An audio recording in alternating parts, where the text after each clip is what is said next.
श्री स्वामी समर्थ. मित्रांनो, तुम्ही जर आपल्या स्वामी भक्ती या चॅनेलवरती नवीन असाल तर आपल्या स्वामी भक्ती या चॅनेलला सबस्क्राईब करून कमेंटमध्ये श्री स्वामी समर्थ लिहायला विसरू नका. मित्रांनो, कोणीतरी खरंच सांगितलं आहे, प्रत्येक अश्रू डोळ्यात आणत जाऊ नका आणि प्रत्येक हृदयाची गोष्ट कोणाला सांगत जाऊ नका. कारण माणूस मुठीत मीठ घेऊन फिरत असतो. कारण माणूस हा मुठीत मीठ घेऊन फिरत असतो. म्हणून तुमच्या जखमा सगळ्यांना दाखवत जाऊ नका. श्री स्वामी समर्थ. मित्रांनो, जीवनात जेव्हा दुःख, संकट, निराशा येते तेव्हा आपण हताश होतो आणि म्हणून आपलं दुःख हे दुसऱ्यांबरोबर शेअर करण्याचा प्रयत्न करत असतो. पण आपले हे दुःख दुसऱ्याला सांगून काही फायदा होतो का? पण आपले हे दुःख दुसऱ्यांना सांगून काही फायदा होतो का? ह्याचं उत्तर तुम्हाला ह्या व्हिडिओमध्ये नक्की पाहायला मिळेल. हा व्हिडिओ शेवटपर्यंत नक्की ऐका. श्री स्वामी समर्थ. मित्रांनो, हसणं हे 3 पद्धतीचं असतं. जेव्हा आपण दुसऱ्यांवर हसतो, हे हसणं सर्वात खालच्या दर्जाचं आहे. आणि दुसरं हसणं जेव्हा आपण स्वतःवर हसतो, हे हसणं उच्च दर्जाचं आहे. आणि तिसरं, शेवटचं आणि सर्वस्व हसणं जेव्हा आपण संपूर्ण परिस्थितीवर हसतो. संपूर्ण परिस्थिती म्हणजे चांगली, वाईट, साधारण जशी पण असो, सर्व काही मान्य आहे, संपूर्णपणे मंजूर आहे. जेव्हा आपण अशा मान्यतेने हसतो तेव्हा ते ब्रह्मांडीय हसणं असतं. मित्रांनो, प्राचीन चीनमध्ये 3 वृद्ध भिक्षू राहत होते. त्यांचे नाव कोणालाच माहीत नाही, कारण त्यांनी आपले नाव कोणालाच सांगितलेले नाही. त्यांना कोणीही नावाने ओळखत नव्हते. ते 3 हसणारे भिक्षू म्हणून ओळखले जात होते. ते भिक्षू होते, पण त्यांनी कधीही कोणाला ना शिक्षा दिली, ना कोणाला उपदेश दिला, ना कोणाला कशाचंच उत्तर दिले नव्हते. हे 3 भिक्षू फक्त एकच काम करायचे आणि ते म्हणजे फक्त आणि फक्त हसायचं. तिघेही एकत्र प्रवास करत असायचे. एका गावात जायचे आणि चौकात उभा राहून हसायचे. तिथे उपस्थितीत असलेले प्रत्येक जण त्यांच्या हसण्याकडे आकर्षित व्हायचा आणि हळूहळू तिथे गर्दी जमू लागायची. त्या गर्दीत एकही माणूस नसेल जो त्यांच्यासोबत हसत नसेल. गावभर हास्याची लाट उसळली की त्या क्षणी ते तिन्ही भिक्षू दुसऱ्या गावी निघून जायचे. त्यांची प्रार्थना, त्यांचा उपदेश, त्यांची शिकवण फक्त आणि फक्त हे हसणं होतं. त्यांना पाहून लोक आपले सर्व दुःख, वेदना विसरून जायचे आणि ते त्यांच्यासोबत सामील होऊन जायचे.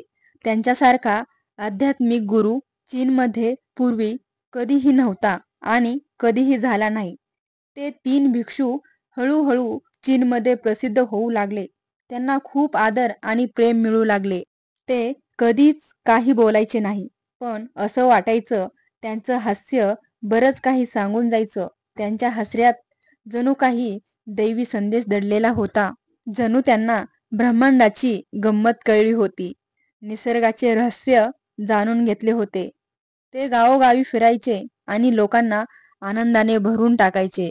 जेव्हा ते एका गावात थांबले असताना एके रात्री एका भिक्षूचा मृत्यू होऊन जातो. साऱ्या गावाला खात्री होती की आज ते 2 भिक्षू नक्की रडतील. दूर दूरहून लोक जमा होऊ लागले. ह्या नाट्यामध्ये घटनेचे साक्षीदार होण्यासाठी, बघण्यासाठी 1 ते 2 भिक्षू आज कसे रडतील ही घटना स्मरणीय होईल. कारण आजपर्यंत सर्वांनी ह्या तिघांना फक्त आणि फक्त हसताना पाहिलं होतं. पण सर्व गावाला पाहून आश्चर्य वाटले की हे दोन्ही भिक्षू मृत्यू भिक्षू समोर उभा होते आणि ते जोराजोरात हसत होते. ते हसून हसून लोटपोट होत होते. गावातील लोकांनी त्यांना समजावलं की ह्या दुःखित प्रसंगी त्यांनी हसायला नको. आज त्यांनी शोक करावा, स्वतःचे दुःख प्रगट करावे. पण विशेष म्हणजे त्या दिवशी भिक्षू पहिल्यांदाच बोलले होते. ते म्हणाले की आम्ही हसतोय कारण हा भिक्षू जिंकून गेला म्हणून.